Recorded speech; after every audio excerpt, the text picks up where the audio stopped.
Bangladesh cricket বোর্ডের একজন পরিচালক নাজমুল ইসলাম, তিনি তামিম ইকবালের মন্তব্যে রীতিমতো বিরক্ত ছিলেন এবং এক পর্যায়ে তিনি সামাজিক যোগাযোগ মাধ্যমে ফেসবুকে লিখেন, তামিম ইকবাল ভারতের পরীক্ষিত একজন ভারতীয় দালাল। আর বাংলাদেশের সাবেক অধিনায়ক তামিম ইকবালকে প্রকাশ্যে একজন বোর্ড কর্তা যখন ভারতীয় দালাল বলে আখ্যা দেন, তখন চুপ থাকেনি তামিমের বড় ভাই নাফিস ইকবাল। মূলত তিনি সামাজিক যোগাযোগ মাধ্যমে তৎক্ষণাৎ প্রতিক্রিয়া ব্যক্ত করেন এবং তিনি এটাকে খুব অসম্মানজনক বলে আখ্যা দিয়েছেন। এরপর চুপ থাকেনি ক্রিকেটার রুবেল হোসেন। তিনি বলেছেন, নাজমুল ইসলাম সাহেব, দ্বিমত পোষণ ও সমালোচনা করা আপনার অধিকার, কিন্তু আপনি যে দায়িত্বশীল একটি চেয়ারে বসে আছেন সেটা মনে না রেখেই এমন মন্তব্য করেছেন। একজন এত বড় সিনিয়র ক্রিকেটারকে আপনি ন্যূনতম সম্মানটুকুও দিলেন না, বরং তাকে দেশের মানুষের সামনে ইচ্ছাকৃতভাবে খারাপভাবে উপস্থাপন করলেন। এত বড় জায়গায় বসে কোথায় কিভাবে কথা বলতে হয় এই বেসিক সেন্সটুকু আপনার থাকা দরকার, যেটা আপনার মধ্যে নেই। আপনি যদি নিজেকে আপনার এলাকার ক্লাবের প্রতিনিধিত্ব মনে করেন, তাহলে এ ধরনের কথা বলা আপনার কাছে স্বাভাবিক মনে হতে পারে। লোল, কিন্তু আপনি কোনো ক্লাব নয়, this is Bangladesh cricket board. আপনার চেয়ারের ওজন আপনি বোঝেন না বলেই এমন আচরণ করেছেন।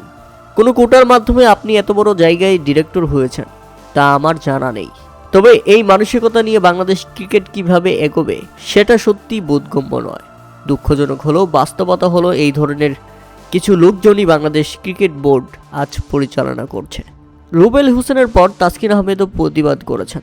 তাসকিন আহমেদ লিখেন, বাংলাদেশ ক্রিকেটের প্রাণ, সেই ক্রিকেটে বড় অবদান রাখা সাবেক জাতীয় অধিনায়ককে ঘিরে সাম্প্রতিক এক মন্তব্য অনেককেই ভাবিয়েছে। দেশের একজন সাবেক ক্রিকেটারকে উদ্দেশ্য করে এমন বক্তব্য দেশের ক্রিকেটের স্বার্থে সহায়ক নয় বলেও মনে করি।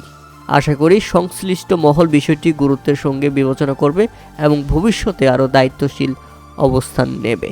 তাসকিন আহমেদের পর মন্তব্য করেছেন তাইজুল ইসলাম, প্রতিবাদ জানিয়েছেন। তিনি লিখেন, সাবেক জাতীয় অধিনায়ক তামিম ইকবালকে নিয়ে বিসিবির পরিচালক এম নজরুল ইসলামের বক্তব্যে আমি হতবাক।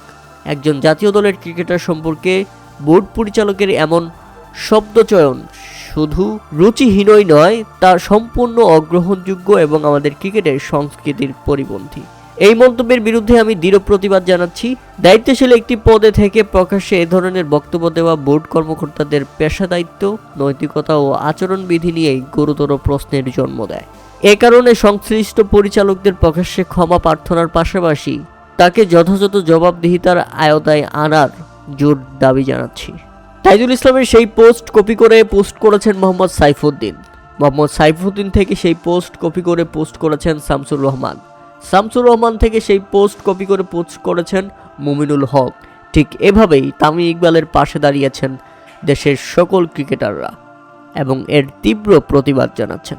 প্রিয় দর্শক, আপনারা এই ব্যাপারটিকে কিভাবে দেখছেন তা অবশ্যই আমাদের কমেন্ট করে জানাবেন।